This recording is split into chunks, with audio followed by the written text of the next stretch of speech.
In this episode, I'm going to be talking about Doom on the Game Boy Advance. As many of you know, the Game Boy Advance had some amazing games. Nearly all of them are two-dimensional. Very few were 3D. The hardware of the Game Boy Advance was not suited for 3D games at all. The developers that dared to go 3D with their GBA games often sacrificed frame rate and risked blurry textures, graphics, and fog to mask the console's limitations. There were some terrible 3D games on the GBA, such as a bad port of Crazy Taxi and the very mediocre Driver 3. In 2001, the GBA version of Doom was released by David Palmer Productions.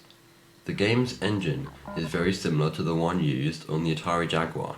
The gameplay is true to the original, but there are some slight differences and drawbacks. The biggest difference on the Game Boy Advance is that the blood is green, compared to the other versions such as the PlayStation 1, where the blood is red. Comparing the two versions, you can see how limited the GBA hardware is, as the textures are pretty poor. There are reportedly 240 by 160, while the PlayStation 1 version is 256 by 240. Both of these games were heavily customized versions of the Atari Jaguar game.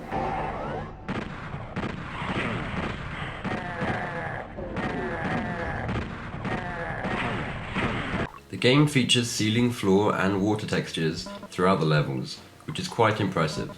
The graphics and sound are quite poor and pixelated to look at nowadays, with enemy monsters being very blurry. After walking past walls and trying to find your way around, it becomes one big blur. The enemies disappear almost instantly, as a handheld needs every piece of memory it can get with a complex 3D game like this. Another notable difference is that the ultra-violence mode is renamed Nightmare, and the true Nightmare mode was removed altogether. There is no percentage next to the health, which is very weird for a Doom game. If you've played the original Doom, you'd know that the creepy sounds of the monsters, such as growling and gurgling, can be quite spooky.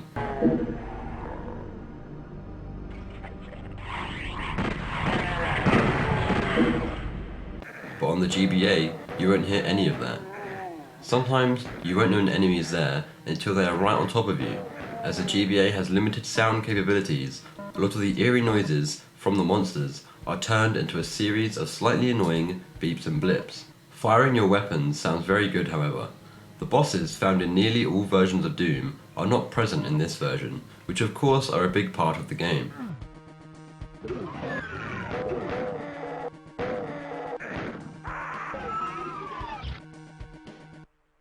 With the limited buttons of the GBA handheld, strafing is on the L and R buttons. However, you can't jump or crouch, and you can only save in between levels, meaning if you're near the end of the game, where the levels can take a while, make sure you can finish it all in one go without turning your GBA off. The frame rate stays solid throughout, while not what I would call smooth by today's standards. For a handheld version of Doom, it certainly isn't bad. The lack of blood and poor graphics will most likely turn away hardcore Doom fans, but for a gamer looking for a first-person shooter on the go, they would have some enjoyment out of it. The game features multiplayer levels, but nobody knows who made them, which according to sources online, say these are the only multiplayer levels for the classic Doom games, and are not available on other systems. Although I'm not 100% sure if that's true. For the multiplayer, you'll need a GBA link cable.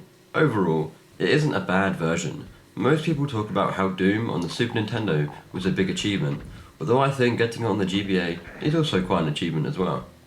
Although it has 32 bits compared to the Super Nintendo 16, the limited hardware for 3D games makes it tricky.